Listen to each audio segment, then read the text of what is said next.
नमस्कार, राज की बात में आपका स्वागत है। इन दिनों विपक्ष की पार्टियां बड़ी नाराज चल रही है प्रधानमंत्री मोदी से, अमित शाह से। इन दोनों से इनकी नाराजगी ऐसी हो गई कि कांग्रेस के कुछ नेता तो दिन रात पीएम मोदी और अमित शाह को गालियां देने पर उतारू हो गए हैं, चीख रहे हैं, चिल्ला रहे हैं। किसी भी मुद्दे में वो जोड़ जोड़ कर एक ही बात ले आते हैं कि हम लोगों के सांसदों को खरीदा जा रहा है, तोड़ा जा रहा है, पार्टियां खत्म हो रही है, रीजनल पार्टियों के अस्तित्व पर खतरा मंडरा रहा है।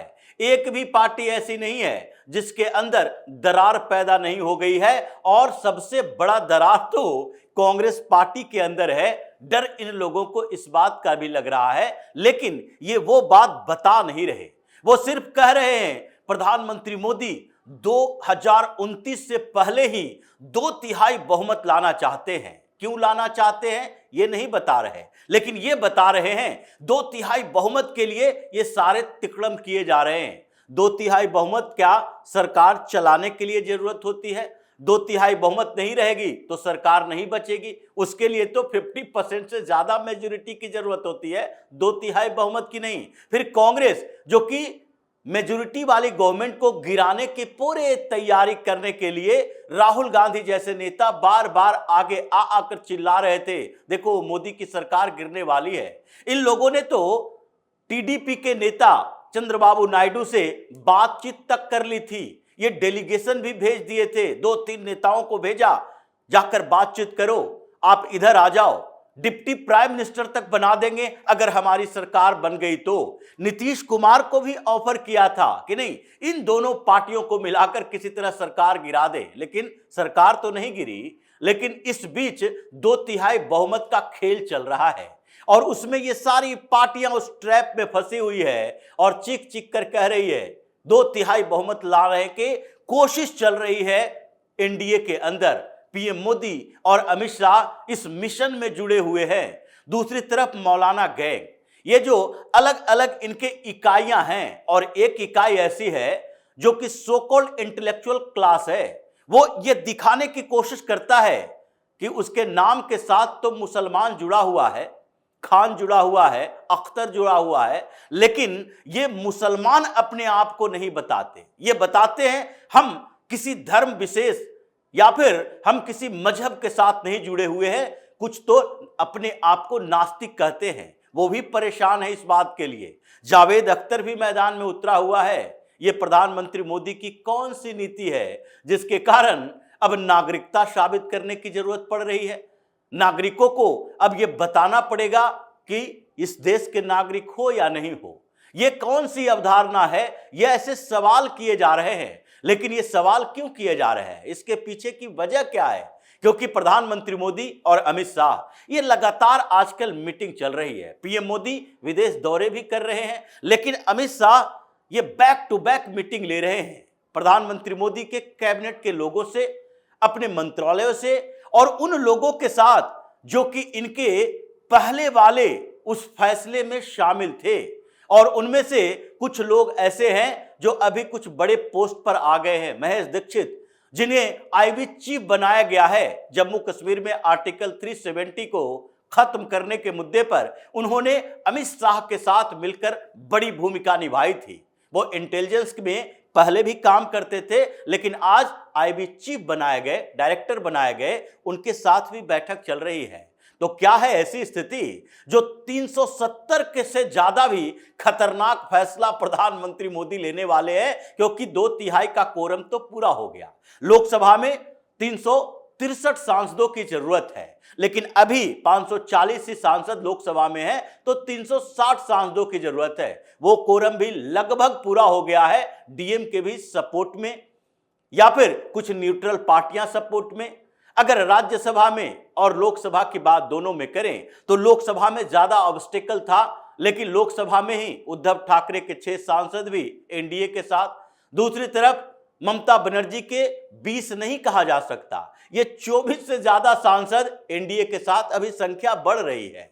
और कुछ जो ऐसे न्यूट्रल पार्टियां हैं उसके सांसद भी एनडीए के साथ, नॉर्थ ईस्ट की कुछ पार्टियां सपोर्ट देने के लिए तैयार। तो ऐसी स्थितियां पैदा हो गई है कि लगभग 64-65 सांसदों की संख्या बढ़कर हो गई है, यानी 2/3 मेजोरिटी लोकसभा के अंदर उसका कोरम पूरा हो चुका है। क्योंकि इस बीच जो पीएम मोदी की, अमित शाह की, उनके कैबिनेट की बैठक हुई, इसमें उसकी चर्चा हुई और इसी को लेकर जयराम रमेश मैदान में उतरे, केसी वेणुगोपाल मैदान में उतरे। ये 2/3 बहुमत पूरा हो चुका है लोकसभा में, तो अब तो कोई बड़ा फैसला होने वाला है। राज्यसभा की जहां तक बात है, 150 से ज्यादा पहले ही हो गए थे और अभी अगर ओवरऑल देखा जाए तो 2/3 से भी ज्यादा बहुमत है राज्यसभा के अंदर एनडीए के पास। भारतीय जनता पार्टी अकेले 120 का आंकड़ा पार कर रही है।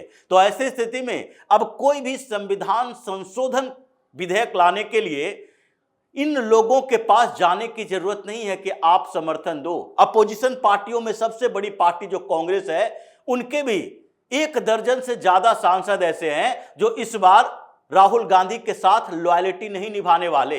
वो या तो वोट से गायब रहेंगे या वोट देंगे तो एनडीए की तरफ देंगे। इसीलिए यह माना जा रहा है कि 2 ऐसे फैसले हो रहे हैं जो कि 370 से भी ज्यादा खतरनाक है और उसमें एक फैसला, ये पासपोर्ट एक्ट से इसका इंडिकेशन सामने आ गया, संकेत सामने आ गया।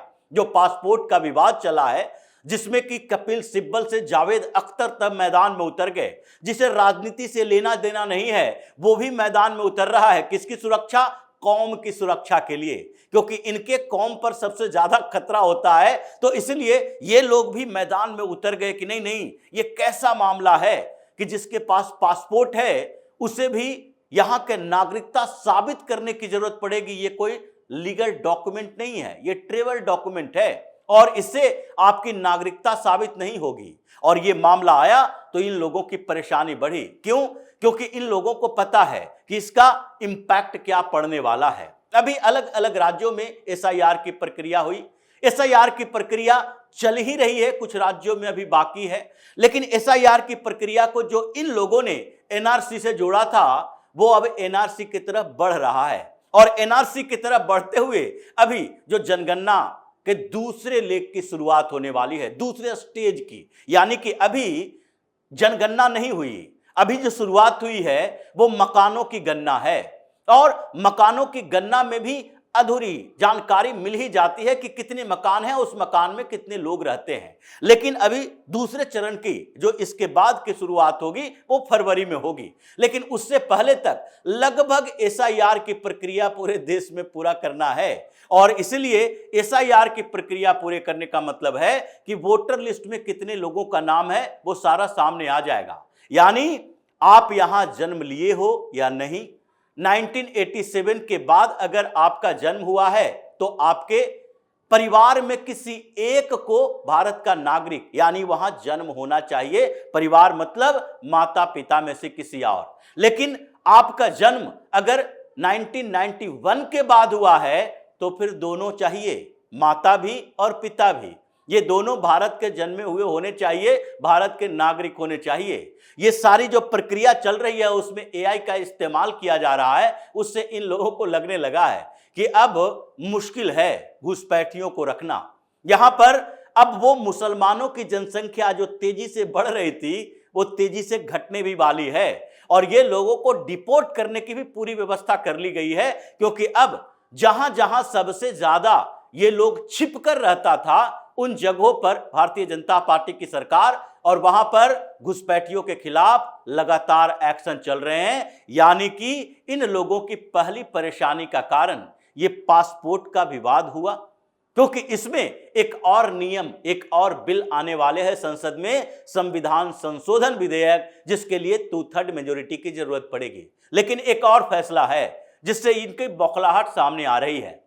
उसके लिए भी प्रधानमंत्री मोदी 2029 का इंतजार नहीं करना चाहते और इसलिए धड़ाधड़ वो चीजें सामने आ रही है और वो है यूसीसी, यूनिफॉर्म सिविल कोड, जिसके लिए अभी अलग अलग स्टेट में तैयारी है। भारतीय जनता पार्टी शासित प्रदेशों में 6 महीना के अंदर लगभग सब में लागू हो जाएगा। 18 स्टेट है भारतीय जनता पार्टी के नियंत्रण में और फिर कुछ सहयोगी पार्टियों के साथ भी सरकार है, वहां भी तैयारी है। और कुछ राज्यों में जो चुनाव होते ही पूरा पासा पलट जाएगा और उसके बाद उन जगहों पर भी होगा। अभी असम में लागू हो चुका है और बंगाल में 2 दिन के बाद पेश होगा। अभी उत्तराखंड में लागू हो चुका है। अभी असम और उत्तराखंड की बात नहीं, गुजरात में भी लागू हो चुका है।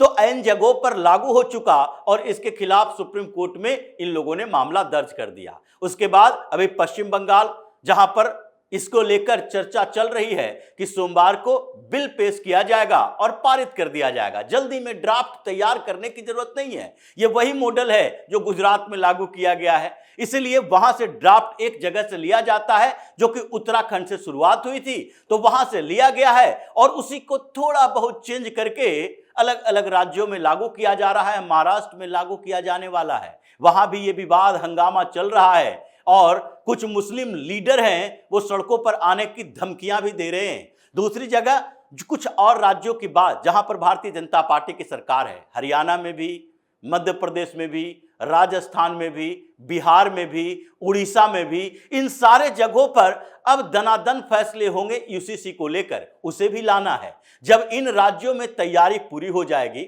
हर जगह लागू हो जाएगा, दिल्ली तक में लागू हो जाएगा, ये हंगामा करते करते शांत हो जाएंगे, तो फिर उसके बाद केंद्र सरकार वो पूरे ड्राफ्ट को लेकर एक नया ड्राफ्ट तैयार करेगी और उसके बाद ये जो ड्राफ्ट तैयार होगा उससे परेशानी इन लोगों की बढ़ने वाली है। अगर ये एक्सपोज नहीं होना चाहते तो शांति से उसका समर्थन करेंगे। जैसे आर्टिकल 370 पर हंगामा इन लोगों ने किया, फायदा भारतीय जनता पार्टी को हुआ, यहां के लोगों को हुआ। और उसके बाद अभी जो इन लोगों ने हंगामा करना यूसीसी पर शुरू किया, तो भी भारतीय जनता पार्टी को फायदा है। इसलिए आर्टिकल 370 के बाद जो मेजोरिटी की बात थी, ये इससे भी बड़े फैसले अभी होने वाले हैं। लेकिन यही नहीं, यहीं तक रुकने वाले नहीं। वन नेशन वन इलेक्शन के लिए पैनल के लगभग कई मीटिंग हो चुके हैं।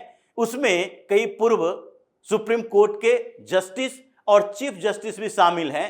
कानूनी पहलुओं की बातचीत हो चुकी है, रिपोर्ट सामने में है, वन नेशन वन इलेक्शन भी लागू होने वाला है। इसलिए इन सारे फैसलों के साथ जो डेमोग्राफी चेंज की बात हो रही है, ये कोई छोटी मोटी बात नहीं है। ये बार बार प्रधानमंत्री मोदी जो कहे कि हाई पावर डेमोग्राफिक मिशन लाया जाएगा, ये डेमोग्राफिक मिशन केवल घुसपैठियों को भगाने के लिए नहीं, बल्कि सैकड़ों साल से जो घुसपैठिए यहां रह रहे हैं उसकी औकात दिखाने के लिए भी है कि डेमोक्रेसी में डेमोग्राफी की क्या महत्वपूर्ण भूमिका होती है, इसे दिखाएंगे। और इसके लिए जरूरी है डिलिमिटेशन, जिसकी चर्चा कांग्रेस बार बार कर रही है। यह भी बड़ा फैसला है, डिलिमिटेशन तो लाना है, जिसके लिए कांग्रेस ये कोशिश कर रही है कि साउथ इंडियन स्टेट्स को इससे अलग किया जाए, यानी कि वहां पर की राजनीतिक पार्टियां हैं जो मोदी के साथ खड़ी ना हो, जैसे डीएमके को लेकर। इसलिए कांग्रेस बार बार डिलिमिटेशन की चर्चा कर रही है, यूसीसी की नहीं कर रही, ये जनगणना की नहीं कर रही, ये उन घुसपैठियों के खिलाफ चल रहे अभियान की नहीं कर रही। ये सारे फैसले ऐसे हैं, 370 भूल जाएंगे, उससे भी ज्यादा खतरनाक इन लोगों के लिए है, जिससे विपक्ष और मौलाना गैंग अलग अलग जगहों पर इमरजेंसी मीटिंग कर रहे हैं, लेकिन परिणाम वही, ढाक के दो पात। क्योंकि जिस तरीके से स्थितियां बदल रही है पॉलिटिकली, ये सोच नहीं पा रहे कि पार्टियों को बचाएं कैसे, 2/3 मेजोरिटी को रोके कैसे, और किन पार्टियों का ये कब पलड़ा भारी हो जाएगा, कैसे वो पाला बदल लेंगे, इसके ऊपर भी इनके अंदर कंफ्यूजन बरकरार है। तो इसी तरह की खबरों के साथ फिर से हाजिर होंगे। तब तक के लिए बने रहिए हमारे साथ और देते रहिए हमें सहयोग, ताकि इसी तरह की खबर हम आपके लिए लाते रहें। धन्यवाद।